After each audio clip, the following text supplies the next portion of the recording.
প্রিয় শিক্ষার্থীরা, আশা করি তোমরা সবাই ভালো আছো। আজকের তোমাদের আইসিটি ক্লাসে আমি সেকেন্ড চ্যাপ্টারের যেমন নেটওয়ার্কিং চ্যাপ্টার যেটা ছিল, যেটা আমি গত ক্লাসে পড়িয়েছিলাম, নেটওয়ার্কিং চ্যাপ্টারের ডেটা কমিউনিকেশন এবং কম্পিউটার নেটওয়ার্কিং, এই চ্যাপ্টারের সেকেন্ড ক্লাস।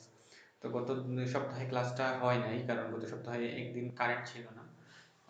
শনিবারে কারেন্ট ছিল না, পুরো সকাল থেকে পুরো রাত্রি পর্যন্ত, রাত্রি 10টা পর্যন্ত কারেন্ট ছিল না। তো এই জন্য ক্লাস হয়নি। আর একদিন মনে হয় ক্লাস তোমাদের মিস গেছে, এটা আমাদের এই যে অ্যাসাইনমেন্টের জমা দেওয়ার দিন ছিল। যাই হোক, সমস্যা নাই, আমরা এগুলা কভার দিয়ে দেবো। তোমরা যারা যারা ক্লাস ঠিক মতো করছো না, যেমন গত ক্লাসে আমার ভিউ আসছে মাত্র 18 জনের। তো 200 জন স্টুডেন্টের মধ্যে যদি 18 জন আমার ক্লাসটা করো, তাহলে তো মানে ক্লাস কিভাবে নিব আমরা?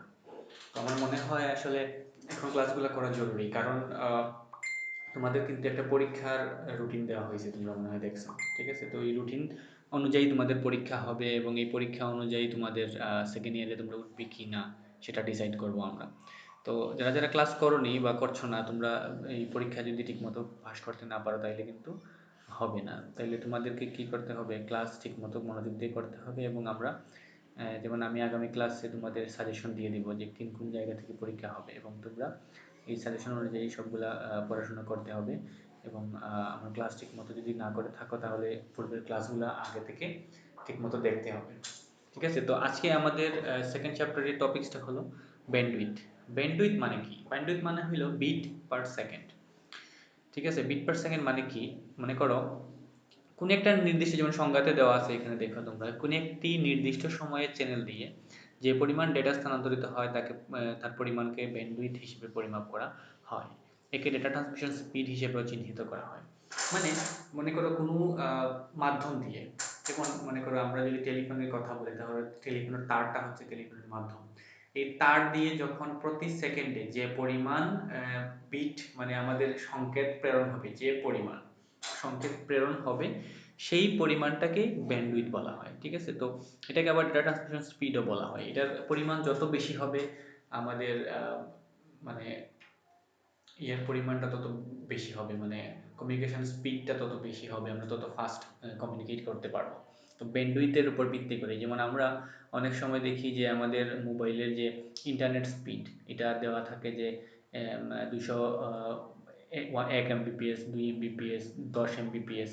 ঠিক আছে, megabit per second, kilobit per second, megabit per second, gigabit per second. ঠিক আছে, তো এইগুলা কোন জায়গা থেকে আসে? এগুলো ওই ব্যান্ডউইথ থেকেই আসে। যে কোম্পানির তুমি যে কোম্পানির ওই ইন্টারনেটের বা যে কোনো কানেকশন কিনবা, ওই ইন্টারনেটের হোক বা কোনো যোগাযোগ মাধ্যমের যে কানেকশনটা কিনবা, ওই কানেকশনের স্পিড কতটুকু তোমাকে দেওয়া হয়েছে। অথবা তুমি একটা ওয়াইফাই লাইন ইয়ে করলা, তোমার বাসায় নিয়ে আসলা, তো ওয়াইফাই লাইনের মধ্যে তোমার স্পিডটা কত, মানে কত ওরা দিয়ে দিছে, সেটার উপর ডিপেন্ড করতেছে তোমার মানে কম্পিউটারে তুমি কত তাড়াতাড়ি ইন্টারনেট প্রবেশ করতে পারবে। ঠিক আছে, সে তখন তোমাকে ওরা বলে দিবে যে তোমার মানে 2 Mbps হইতে পারে, 1 Mbps হইতে পারে, 512 kbps হইতে পারে। এটা তোমার উপরে ডিপেন্ড করে, 1 Gbps হইতে পারে।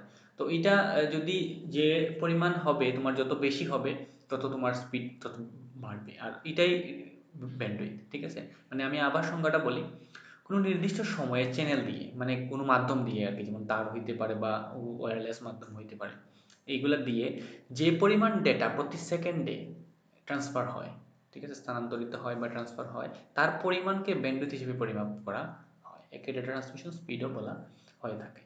ঠিক আছে, তো এটাকে একক হিসাব কিভাবে করা হয়? প্রতি সেকেন্ডে একক বিট ডেটা স্থানান্তর হওয়ার হারকে বিপিএস বলা হয়, বিট পার সেকেন্ড। প্রতি সেকেন্ডে কতটুকু বিট, কয়টা বিট মানে ট্রান্সফার হচ্ছে, সেটাকেই ব্যান্ডউইথ বলা হয় হয়ে থাকে। তাহলে এখানে বিট বলতে কি বোঝানো হয়েছে? বাইনারি ডিজিট আমরা জানি যে 0 এবং 1।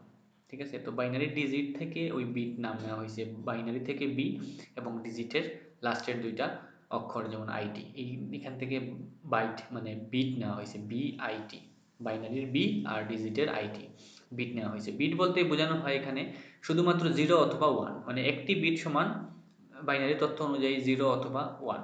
ঠিক আছে, মানে 0 মানে একটা বিট, 1 মানে একটা বিট, মানে 0 1 যদি দুইটা থাকে একসাথে, তাহলে দুইটা বিট হয়েছে এখানে। তাহলে প্রতি সেকেন্ডে তথ্য কতটা বিট পরিমাণে এখান দিয়ে ট্রান্সফার হয়েছে, সেটাই হলো ব্যান্ডউইথ, এবং সেটার উপরে ডিপেন্ড করে আমাদের ইন্টারনেটের বা আমাদের কমিউনিকেশনের স্পিডটা।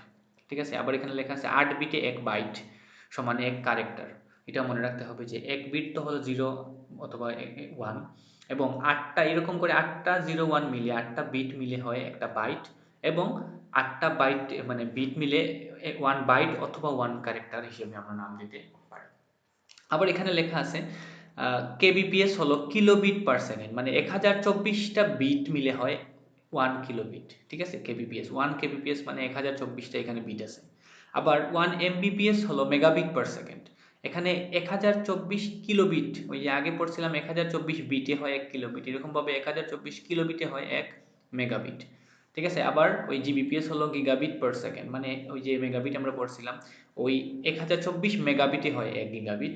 আবার এরকমভাবে টেরাবিট, ঠিক আছে, টেরাবিট টিবিপিএস আছে, 1024 গিগাবিটে হয় 1 টেরাবিট। ঠিক আছে, টেরাবিট হয়। তারপরে আবার ওই পিবিপিএস মানে কি পেন্টাবিট, পেটাবিট পার সেকেন্ড, 1024 টেরাবিটে 1 পেটাবিট পার সেকেন্ড হয়। ঠিক আছে, তো এই বিষয়গুলো তোমাদেরকে মুখস্থ রাখতে হবে এমসিকিউতে, এইগুলো এখান থেকে প্রশ্ন অবশ্যই এক দুইটা আসে। ঠিক আছে, তো এখান থেকে প্রশ্ন আসতে পারে, অথবা ব্যান্ডউইথের ব্যাখ্যা দাও বললে তোমাকে এই জিনিসগুলো দিতে হবে সংজ্ঞা দিয়ে। তারপরে এই বিট ব্যান্ডউইথটা কোন জায়গা থেকে আসে, বা বিট পার সেকেন্ডকে যে ব্যান্ডউইথ বলা হয়, এই বিট পার সেকেন্ডের বিট মানে কি। ঠিক আছে, এইগুলা আবার 8 বিটে 1 বাইট, আবার 8 বিটে 1 ক্যারেক্টার, এইগুলা মানে মুখস্থ রাখতে হবে, কারণ এমসিকিউতে এগুলা খুব বেশি গুরুত্বপূর্ণ এবং এখান থেকে প্রশ্ন আসে। এই ইজি জিনিসগুলো যদি তোমরা না পারো তাহলে কিন্তু সমস্যা। কমিউনিকেশনের গতির শ্রেণী বিভাগ। কমিউনিকেশনের এই যে গতি, ব্যান্ডউইথকে ভাগ করা হয়েছে 3 ভাগে: ন্যারো ব্যান্ড, ভয়েস ব্যান্ড আর ব্রডব্যান্ড। ডেটা ট্রান্সফার গতির উপর ভিত্তি করে কমিউনিকেশন গতিকে 3 ভাগে ভাগ করা হয়: narrow band, voice band, broadband. মানে ওই যে স্পিড, যেগুলা ব্যান্ডউইথের যে স্পিড আছে, যেমন এই প্রতি সেকেন্ডে অতটা বিট ট্রান্সফার হয়েছে, এটার একটা স্পিড আছে। এর থেকে বেশি ট্রান্সফার হলে এটা আরেকটা ব্যান্ডউইথ নাম দেওয়া হয়েছে। এর থেকে বেশি ট্রান্সফার হলে এইটাকে আরো বড় একটা নাম দেওয়া হয়েছে। ঠিক আছে, তো 3 ভাগে ভাগ করা হয়েছে, আমরা জেনে নিই যে কোন 3টা ভাগ কিভাবে হয়ে থাকে। যেমন ন্যারো ব্যান্ড। ন্যারো ব্যান্ড মানে ন্যারো বলতে আমরা বুঝি কি, ন্যারো বলতে ক্ষুদ্র বা ছোট বুঝি আমরা। ঠিক আছে, ন্যারো বলতে আমরা যেমন আমরা বলি আমাদের কোনো ফ্রেন্ডের যদি মানে ও যদি একটু কৃপণ টাইপের হয়, বা একটু একটু ছোট মন মানসিকতার মানুষ হয়, তাহলে আমরা কি বলি যে ওর মাইন্ডটা ন্যারো, ন্যারো মাইন্ড। ঠিক আছে, ন্যারো মাইন্ডের মানুষ ও, ও খুব ছোট, মানে ছোট লোক বলি আমরা সাধারণত। তো এইভাবে ন্যারো বলতে ছোট বা ক্ষুদ্র জিনিসটা বোঝায়। তো এখানে বলা হয়েছে, দেখো এটা মুখস্থ রাখতে হবে তোমাদের, আমি আবারও বলছি, ন্যারো ব্যান্ড সাধারণত 45 থেকে 300 বিপিএস পর্যন্ত হয়ে থাকে। মানে প্রতি সেকেন্ডে, বিপিএস লেখা আছে বিট পার সেকেন্ড, মানে প্রতি সেকেন্ডে ওই মাধ্যম দিয়ে 45 থেকে 300টা বিট ট্রান্সফার করতে সক্ষম। এই রেঞ্জের মধ্যে যে মানে ব্যান্ডটা বা যে মাধ্যমটা মানে 45 থেকে 300টা বিট প্রতি সেকেন্ডে ট্রান্সফার করতে পারবে, সেটাকে নাম দেওয়া হয়েছে ন্যারো ব্যান্ড।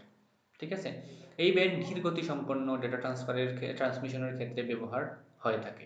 সাধারণত টেলিফোনির ক্ষেত্রে এই ব্যান্ডটি ব্যবহারের অধিক লক্ষ্য করা যায়। টেলিফোনির ক্ষেত্রে ন্যারো ব্যান্ড সাধারণত 300 থেকে 3400 হার্জ ফ্রিকোয়েন্সি প্রদান করে থাকে। যেহেতু শব্দ তরঙ্গ ন্যারো রেঞ্জের ফ্রিকোয়েন্সিতে পরিবাহিত হয়ে থাকে, তাই ন্যারো ব্যান্ডকে অডিও স্পেকট্রাম সাথে সমন্বিতভাবে শব্দ ধারণে ব্যবহার করা যায়। এজন্য একে সাব ভয়েস ব্যান্ডও বলা হয়ে থাকে। ঠিক আছে, এখানে কম্পাঙ্ক বোঝানো হচ্ছে। তোমরা যদি, আমি যদি বলি যে টেলিফোনের ক্ষেত্রে, টেলিফোন যদি ইউজ করি আমরা, টেলিফোনের ক্ষেত্রে এই ব্যান্ডটি ব্যবহার করা হয়ে থাকে। টেলিফোনের ক্ষেত্রে ন্যারো ব্যান্ড সাধারণত 300 থেকে 3400 হার্জ, এটা কিন্তু বিট না, হার্জ বলছে, কম্পাঙ্ক বোঝাচ্ছে, কম্পাঙ্ক। ঠিক আছে, যেমন আমি এখানে আরেকটা উদাহরণ দিই, কম্পাঙ্ক কি এটা বোঝানোর জন্য আমি একটা উদাহরণ দিই। যেমন আমাদের বাসা বাড়িতে মানে 220 ভোল্টের কারেন্ট ব্যবহার করা হয়, এবং আমাদের বাসাবাড়িতে যে কারেন্ট ব্যবহার করা হয় এটার ভোল্ট কত, 220 ভোল্ট। আর কম্পাঙ্ক কত, কম্পাঙ্ক যারা সায়েন্সে আছে তোমরা কম্পাঙ্ক এবং ভোল্টের মধ্যে পার্থক্য বুঝতে পারবা। কম্পাঙ্ক হলো যেমন আমাদের যে কারেন্ট আছে, কারেন্টটা মানে 50 হার্জ কম্পাঙ্ক আমাদের কারেন্টের। ঠিক আছে, 50 হার্জ কম্পাঙ্ক বলতে কি বোঝায়, মানে প্রতি সেকেন্ডে আমাদের যে বাসার লাইট আছে, ফ্যান আছে, এগুলা 50 বার কারেন্ট পায়, আবার 50 বার কারেন্ট ছেড়ে দেয়। মানে কি, মানে যদি একটা লাইট আমরা দেখি আমাদের চোখের সামনে, এই লাইটটা জ্বলতেছে, এটা 50 বার নিভতেছে এবং 50 বার জ্বলতেছে, এটাই হলো কম্পাঙ্ক। ঠিক আছে, তোমরা বলবে যে হ্যাঁ আমরা তাহলে 50 বার নিভতেছে 50 বার জ্বলতেছে, তাহলে আমরা দেখি না কেন এটা? আমাদের চোখে, এইটা এত তাড়াতাড়ি ঘটে কাজটা, এটা ধরতে পারে না, এই জন্য আমরা মানে নিরবিচ্ছিন্ন কারেন্ট দেখতে পাই আর কি। তো এই জন্যই মানে আমাদের কম্পাঙ্ক এটাকেই বলা হয়। তা তোমরা মনে করতে পারো যে এটা আমি ভুল বলতেছি, তোমরা অনেকেই খেয়াল করবে যখন টেলিভিশনে তোমরা কারো কেউ ছবি বা ভিডিও করতে যাও, টেলিভিশনে কোনো একটা স্ক্রিন তুমি মোবাইল দিয়ে ভিডিও বা ছবি মানে ক্যামেরা দিয়ে তুলতে যাও, তখন দেখবে যে তোমরা খালি চোখে কিন্তু এটার মধ্যে নর্মালি দেখতেছো, কিন্তু যখন মোবাইলের ক্যামেরা অন করবে তখন কালো একটা পর্দা যাওয়া আসা করে, কালো একটা পর্দা যাওয়া আসা করে। এটা কি? এটা হলো এই যে মানে টেলিভিশনটা যে সেকেন্ডে 50 বার বন্ধ হচ্ছে আর 50 বার মানে অন হচ্ছে, সেই বিষয়টা এখানে মোবাইলের মধ্যে কিছুটা ধরা পড়ে, এই জন্য এইটা বিষয়টা মোবাইলের মধ্যে দেখা যায়, তোমরা ট্রাই করে দেখতে পারো। এটাই হচ্ছে কম্পাঙ্ক আর কি। তো এখানে এই মানে বিপিএস তো হলো 45 থেকে 300 বিপিএস হয়ে থাকে ন্যারো ব্যান্ডে, আর কম্পাঙ্ক 300 থেকে 3400 হার্জ কম্পাঙ্ক বা ফ্রিকোয়েন্সি প্রদান করে থাকে আর কি। তো এই বিষয়গুলো তোমাদের মুখস্থ রাখতে হবে। তারপরে আসি আমরা ভয়েস ব্যান্ডে। ভয়েস ব্যান্ডের গতি সাধারণত 960 বিট পার সেকেন্ড হয়ে থাকে, মানে প্রতি সেকেন্ডে 960 বিট পর্যন্ত হয়ে থাকে, মানে এই যে 300-র উপর থেকে 9600 বিট পার সেকেন্ড পর্যন্ত হয়ে থাকে ভয়েস ব্যান্ডের গতিটা। এটি সাধারণত টেলিফোনে বেশি ব্যবহৃত হয়। টেলিফোনি বলতে বোঝানো হয়েছে টেলিফোনির বিভিন্ন সংকেত, যেমন মনে করো যে ফ্যাক্সের ক্ষেত্রে আমরা ব্যবহার করি, এটা কিন্তু খুব দ্রুত মানে দ্রুত হয় না, খুব আস্তে আস্তে হয়, এটা লাইভ হয় না। এটা কিছুক্ষণ আমরা এটা সিগন্যাল প্রেরণ করলাম, এটা কিছুক্ষণ পর ওই জায়গায় গিয়ে এটা কাজ করবে। টেলিফোনে বলতে যে ফ্যাক্সের মতো কাজগুলো এগুলো বোঝানো হয় আর কি। আর টেলিফোনের ক্ষেত্রে বোঝানো হয় ভয়েস ব্যান্ডটা 9600, এটা কিন্তু লাইভ আমরা কথা বলি, ঠিক আছে টেলিফোন, তো এখানে ভয়েস ব্যান্ডটা ব্যবহৃত হয়ে থাকে। টেলিফোন লাইনে এ ব্যান্ডে প্রায় 300 থেকে 3400 হার্জ, এটাও সেম 300 থেকে 300 মানে 3400 হার্জের ফ্রিকোয়েন্সিতে তথ্য স্থানান্তর করা হয়। টেলিফোনের ক্ষেত্রে ফ্রিকোয়েন্সি ডিভিশন মাল্টিপ্লেইং এ সাধারণত 4 কিলোহার্জ ক্যারিয়ার স্পেসিং ব্যবহৃত হয়ে থাকে। এটাগুলা কম্পিউটার থেকে প্রিন্টার, কিবোর্ড এবং কম্পিউটার অথবা কার্ড রিডার থেকে কম্পিউটার ডেটা স্থানান্তরের ক্ষেত্রে ভয়েস ব্যান্ড ব্যবহার করা হয়, এটা তোমরা জানতেই পারো। এখানে যদি প্রশ্ন আসে প্রিন্টারে কোন মানে কম্পিউটার থেকে প্রিন্টারে যে তথ্য স্থানান্তর হয় এটার কোন ব্যান্ডে ব্যবহার করা হয়, ভয়েস ব্যান্ড ব্যবহার করা হয়। কিবোর্ডেও ভয়েস ব্যান্ড ব্যবহার করা হয়, কম্পিউটার অথবা কার্ড রিডারেও কম্পিউটারের ক্ষেত্রে ভয়েস ব্যান্ড ব্যবহার করা হয়ে থাকে। কোনো ডিভাইসের ব্যান্ডউইথ 300 বিপিএস এর অধিক হতে 9 কেবিপিএস পর্যন্ত হলে তা সাধারণভাবে ভয়েস ব্যান্ড হিসেবে গণ্য হতে পারে। মানে 300 পর্যন্ত ন্যারো ব্যান্ড, 300-র উপর থেকে 9600 কেবিপিএস, মানে 9000-এ এখানেই তো কেবিপিএস চলে যাবে, 1000 মানে তো 1000 বিট পার সেকেন্ড মানে 1 কিলোবিট না, তাহলে 9 কেবিপিএস এর পর্যন্ত হলে তাকে সাধারণভাবে ভয়েস ব্যান্ড হিসেবে গণ্য করা হয়। কেননা ভয়েস ব্যান্ডে 9600 বিপিএস হয়, তার 9 কেবিপিএস, 1 কেবিপিএস সমান 1024 বিটস বা বিট পার সেকেন্ড হলে এটাকে আমরা ধরে নিতে পারি। ভয়েস ব্যান্ডকে ভয়েস ফ্রিকোয়েন্সি নামে অভিহিত করা হয়। আগে ইন্টারনেট অ্যাক্সেস করার জন্য যে ডায়াল আপ মডেমটি ব্যবহৃত হতো, সেটি ভয়েস ব্যান্ডের অন্যতম একটি গুরুত্বপূর্ণ ব্যবহার। এই ডায়াল আপ ভয়েস ব্যান্ড মডেমগুলোর ব্যান্ডউইথ 56 কেবিপিএস ছিল, কিন্তু এখন এটা বৃদ্ধি করা হয়েছে আর কি। যত বেশি ফ্রিকোয়েন্সি বৃদ্ধি করা হবে বা কম্পাঙ্ক বৃদ্ধি করা হবে, এটার সূক্ষ্মতা তত আরও বেশি হবে, ঠিক আছে। আচ্ছা যাই হোক, এখন আসি আমরা ব্রডব্যান্ডে আসি। তো ব্রডব্যান্ডের এখানে লেখা আছে দেখো, উচ্চ গতি সম্পন্ন ডেটা স্থানান্তরের প্রক্রিয়ায় ব্রডব্যান্ড ব্যবহার করা হয়ে থাকে। ব্রডব্যান্ড বিস্তৃত ব্যান্ডউইথ এবং অধিক তথ্য বহনের ক্ষমতা থাকে। এ ব্যান্ডের গতি 1 এমবিপিএস বা তার চেয়ে বেশি হয়ে থাকে। যেমন আমরা ওয়াইফাই এর ক্ষেত্রে সর্বনিম্ন ব্যান্ডউইথ পাই আমরা কি 1 এমবিপিএস পাই এটাকে, এবং আমরা জানি ওয়াইফাইকে ব্রডব্যান্ড বলা হয়ে থাকে। তো ব্রডব্যান্ড কেন বলা হয়, আজকে তোমরা এটার প্রমাণটা পেয়ে গেলাম। কারণ 9600 বিট প্রতি সেকেন্ডে যদি ট্রান্সফার হয় এটাকে ভয়েস ব্যান্ড বলা হবে, আর 45 থেকে 300টা বিট যখন সেকেন্ডে ট্রান্সফার হবে কোনো একটা মাধ্যম দিয়ে তখন এটাকে ন্যারো ব্যান্ড বলা হবে। এবং যদি 9600-র উপরে অথবা 1 এমবিপিএসই বলি আমরা, কারণ 9600 তো হলো যে আমাদের মানে 1024 কিলোবিট পার সেকেন্ডে 1 মেগাবিট পার সেকেন্ড হয়, তাহলে 9600-র উপরে গেলেই তো আমরা 1 এমবিপিএস পাচ্ছি। তো 1 এমবিপিএস 1 এমবিপিএস বা 1 মেগাবিট পার সেকেন্ড যদি কোনো একটা মাধ্যমের মধ্যে দিয়ে ট্রান্সফার হয়, তখন এই ব্যান্ডটাকে ব্রডব্যান্ড হিসেবে নাম দেওয়া হয়ে থাকে, বা এর থেকে বেশি হলে। যেমন আমাদের ওয়াইফাই কিন্তু কোনো 1 এমবিপিএস এর মানে নাই, আমরা 2 এমবিপিএস, 3 এমবিপিএস, 10 এমবিপিএস, 15 এমবিপিএস আমরা স্পিড ব্যবহার এখন করছি আর কি। তো এই সবগুলাকেই ব্রডব্যান্ড হিসেবে নাম দেওয়া হয়েছে। সাধারণত ডিজিটাল সাবস্ক্রাইবার লাইন বা DLL, radio link, optical fibre, microwave, satellite কমিউনিকেশনের ক্ষেত্রে ডেটা স্থানান্তরের এ ব্যান্ড ব্যবহার করা হয়। ডেটা কমিউনিকেশন স্পিডের তারতম্যের ফলে বিভিন্ন ব্যান্ডের উদ্ভব হয়, আর এসব ব্যান্ড আবার বিভিন্ন গতিসম্পন্ন বিভিন্ন প্রযুক্তিতে ডেটা স্থানান্তরে ব্যবহার করা হয়ে থাকে। নিচে এদের সম্পর্কে বিস্তারিত আলোচনা করা হলো। Broadband internet. ব্রডব্যান্ড ইন্টারনেট হলো উচ্চগতির ইন্টারনেট কানেকশন। ব্যবহারকারীর অবস্থা, মূল্য, এটি টেলিফোন নাকি ওয়্যারলেস মিডিয়া কার সাথে সংযুক্ত, এসব ফ্যাক্টরের উপর ভিত্তি করে ব্রডব্যান্ডের ইন্টারনেট কানেকশন কয়েক রকমের হতে পারে, যথা digital subscriber line DSL, cable modem, fibre, wireless satellite, broadband over power line.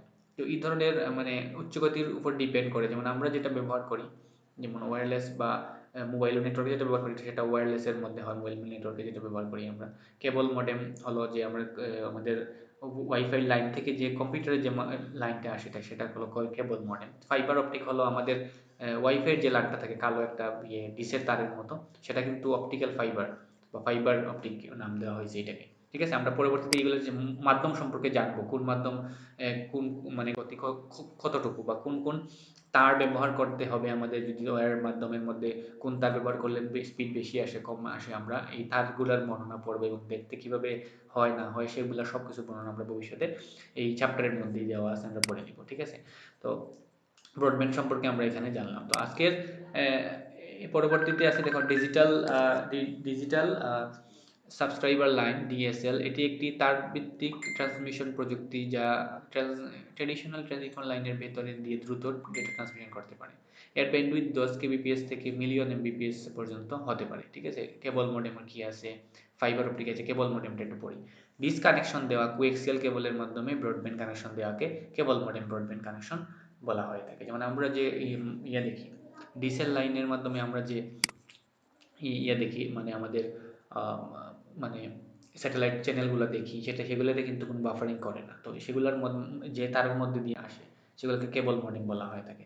ঠিক আছে, ফাইবার অপটিক্যাল কেবল ব্যবহার হয় দেওয়া ইন্টারনেটের কানেকশন ব্রডব্যান্ডের ক্ষেত্রে ফাইবার অপটিক ব্যবহার করা হয়। ওয়্যারলেস তারবিহীন ব্রডব্যান্ড কানেকশন ওয়্যারলেস ব্রডব্যান্ড ব্যবহার করা হয়, যেক্ষেত্রে সার্ভিস প্রোভাইডার বা ব্যবহারকারীর মধ্যে রেডিও লিঙ্কের মাধ্যমে ডেটা স্থানান্তর হয়ে থাকে। যেমন আমরা আমাদের ওয়্যারলেস রাউটার থেকে আমরা মোবাইল ফোনের মধ্যে বা ল্যাপটপের সাহায্যে আমরা ইন্টারনেট ব্যবহার করে থাকি। তো এখানে তথ্য কীভাবে ট্রান্সফার হয়, এখানে তথ্য মানে ওয়্যারলেস ব্রডব্যান্ড তারবিহীন ব্রডব্যান্ড কানেকশনকে ওয়্যারলেস ব্রডব্যান্ড, এটি ক্ষেত্রে সার্ভিস প্রোভাইডার বা ব্যবহারকারীর মধ্যে রেডিও লিঙ্কের মাধ্যমে, রেডিও ওয়েভ একটা তরঙ্গ, আমরা যেটা চোখে দেখি না, এই ধরনের একটা তরঙ্গ উৎপন্ন করে রাউটার, এটা থেকে আমরা কাজ করে থাকি, মানে আমরা ইন্টারনেট ব্যবহার করে থাকি ওই রাউটারের সাহায্যে।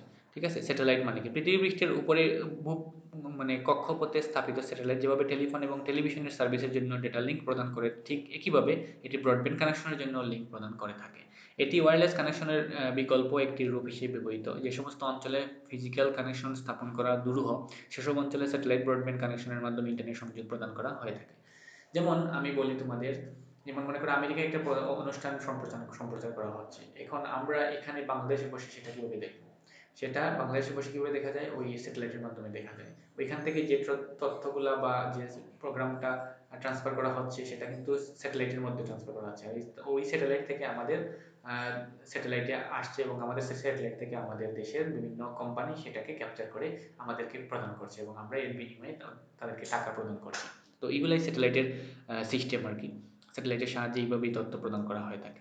Broadband over power line, high বা লো ভোল্টেজ বিদ্যুৎ কানেকশনের মধ্যে দিয়ে ব্রডব্যান্ড কানেকশন প্রদান করার সিস্টেমকে ব্রডব্যান্ড ওভার পাওয়ার লাইন বলা হয়। লো ভোল্টেজ বিদ্যুৎ কানেকশনের মধ্যে দিয়ে, যেমন ওয়াইফাইয়ের যে আছে লাইনটা আছে বা এরকম কিছু কিছু, যেমন ডিজেল লাইনেও কিন্তু কারেন্ট থাকে, কিন্তু খুব বৈদ্যুতিক ভোল্টেজ খুব কম থাকে, যাতে মানুষের কোনো ক্ষতি না হয় বা খুব কম দেওয়া হয় আর কি। এই ধরনের কানেকশন খুব উপযোগী, কেননা সর্বত্রই বৈদ্যুতিক লাইন পাওয়া যায়, তাই এর মাধ্যমে ব্রডব্যান্ডের নতুন কোনো কানেকশন বা মাধ্যম ইনস্টল না করেই সহজে ইন্টারনেট কানেকশন প্রদান করা যায়। মোবাইল ব্রডব্যান্ড, তারবিহীন মোবাইল ব্রডব্যান্ড প্রযুক্তি অ্যাক্সেস করা হয় 3G 4G এবং এলইডি সক্রিয় স্মার্টফোন বা মোবাইল সিম সংযুক্ত মডেমের মাধ্যমে। এর স্পিড নির্ভর করে ডেটা ক্যারিয়ার ও ব্যবহারকারীর দূরত্বের উপর। সবচেয়ে দ্রুত গতির তারবিহীন প্রযুক্তি হলো এলটিই, লাইট যেটাকে আমরা বলা হয়, এবং বলা হয় মোবাইল এটার মধ্যে লাইট আছে কিনা, এই ধরনের প্রযুক্তি আছে কিনা সেটা আমরা দেখে নিই যত বেশি। যেমন কোনো কোনো মোবাইলে 3G আছে, কোনো কোনো মোবাইল 4G, কোনো কোনো মোবাইলে লাইট থাকে। যে মোবাইলটাতে লাইট কানেকশন দেওয়ার অপশন থাকে সেগুলোর মোবাইলগুলোর স্পিড খুব বেশি হয়, ব্রাউজিং স্পিড বা ডাউনলোডিং স্পিড, আপলোডিং স্পিড খুব বেশি হয়। এক্ষেত্রে সর্বোচ্চ 150 MBPS পর্যন্ত স্পিড প্রদান করা সক্ষম মোবাইল নেটওয়ার্কের সাহায্যে, যদি সেটা করে না, আমাদের কোনো সিম কোম্পানি এত স্পিড দেয় না। ঠিক আছে, কিন্তু এটাতে এই যে যে মোবাইলগুলোতে লাইটের অপশন আছে বা লাইট মানে মানে আছে, সুবিধা আছে, সেটাতে 150 MBPS পর্যন্ত স্পিড ওরা সব মানে বহন করতে সক্ষম এই ইয়েগুলা আমাদের ইন্টারনেটের যে ইয়েগুলা, মোবাইল ফোনগুলা বা কম্পিউটারগুলা। ব্রডব্যান্ডে ইন্টারনেটের কানেকশনের সুবিধাসমূহ কী কী হইতে পারে? এই কানেকশনের সাহায্যে ইন্টারনেটের থেকে ছবি, ভিডিও প্রভৃতির দ্রুত ডাউনলোড করা যায়। এগুলো তো তোমরা জানো। ব্রডব্যান্ডের কানেকশন যদি স্পিড বেশি থাকে ইন্টারনেটে, তাহলে কী কী করা যেতে পারে, ঠিক আছে? এইগুলো তোমরা একটু নিজে নিজে পড়ে নিবে। এটা ট্রান্সমিশন মেথড আমরা পরে পড়বো। দেখো তোমাদের এখানে আমরা কি পড়লাম, ব্যান্ডউইথ কি এটা পড়লাম। ব্যান্ডউইথ যে সামান্য একটু ব্যাখ্যা এখানে দেওয়া আছে, এবং ব্যান্ডউইথের একটা চার্ট দেওয়া আছে। বিপিএস মানে কি, কেবিপিএস মানে কত বিট, এমবিপিএস মানে কত কিলোবিট, জিবিপিএস মানে কি, টিবিপিএস মানে কি, পিপিপিএস মানে কি, এগুলা সব ভালো করে মুখস্থ করতে হবে। তারপরে আছে ব্যান্ডউইথ বা কমিউনিকেশন গতি বা ব্যান্ডউইথ এর শ্রেণীবিভাগ।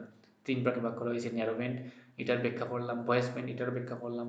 ব্রডব্যান্ড, এটার ব্যাখ্যা পড়লাম। তবে ব্রডব্যান্ডের মধ্যে আরও অনেক জিনিস পড়েছি আমরা। এখানে ব্রডব্যান্ডটা খুবই গুরুত্বপূর্ণ, কারণ বর্তমানে ব্রডব্যান্ডটাই সব জায়গাতেই প্রচলিত আছে। এখানে ব্রডব্যান্ডের কিছু প্রকারভেদ এখানে দিয়ে দিছে, সেগুলো সম্পর্কে আমরা পড়লাম।